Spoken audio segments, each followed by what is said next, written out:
সবাইকে নমস্কার। সব সাংবাদিক বন্ধুদেরকে আর উপস্থিত ট্রাইবাল ওয়েলফেয়ার ডিপার্টমেন্ট ডাইরেক্টর সাহেব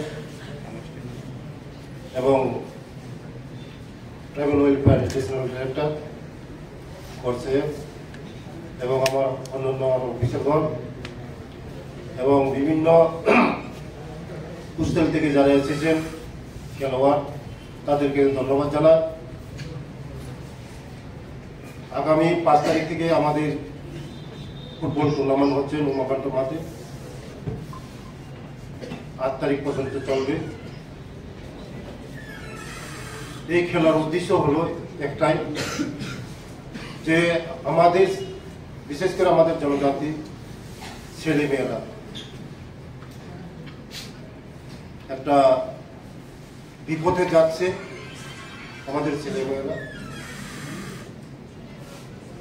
মুখ্য উদ্দেশ্য এটাই যে ড্রাগস মুক্ত ত্রিপুরা, নেশা মুক্ত ত্রিপুরা করা।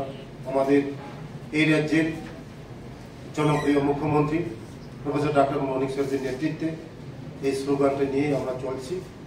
আগামী দিন আমরা চাইব যে আমাদের ত্রিপুরা রাজ্যকে ড্রাগস মুক্ত ত্রিপুরা করা এবং নেশা মুক্ত ত্রিপুরা করা। এর মধ্যে বেশিরভাগ দেখা যাচ্ছে যে আমাদের জনজাতি ট্রাইবেলরা, বিশেষ করে আমাদের প্রতি যুবক যুবতী, তারা বিভিন্ন নেশা সেবন করছে, ড্রাগস সেবন করছে। তার থেকে মুক্তি পাওয়ার জন্যই আজকে আমাদের এই খেলা।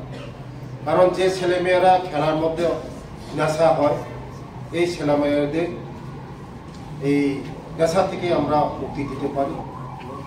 তার জন্যই আমরা এই যে উদ্দেশ্য, যে আমাদের সারা ত্রিপুরা রাজ্যের মধ্যে 16টা দল, মেয়েদের 8টা দল, ছেলেদের 8টা দল বেছে নিয়ে এই খেলাটা আরম্ভ করা হচ্ছে।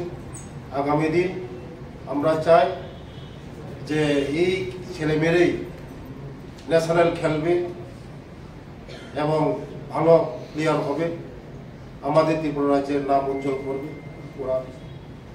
তার জন্যই আমরা চাই যে খেলার মাধ্যমে আমাদের এই নেশাটাকে আমরা নেশামুক্ত ত্রিপুরা করতে চাই।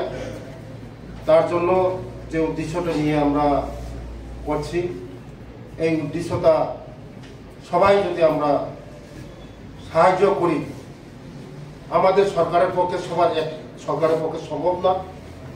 আপনারা সবাই যারা আমাদের নাগরিক, ত্রিপুরার নাগরিক, সবাই যদি আমাদেরকে সরকারকে সাহায্য করেন, আমরা আমাদের এই ত্রিপুরা রাজ্যকে, আমাদের রাজ্যের জনপ্রিয় মুখ্যমন্ত্রীর যে স্লোগানটা, আমরা এই সাকসেস করতে পারবো। নাহলে আমরা কোনোদিন সাকসেস করতে পারবো না। আগামী দিন আমরা চাই আমাদের এই ত্রিপুরাটাকে নেশামুক্ত ত্রিপুরা এবং ড্রাগস মুক্ত ত্রিপুরা, এটাই উদ্দেশ্য।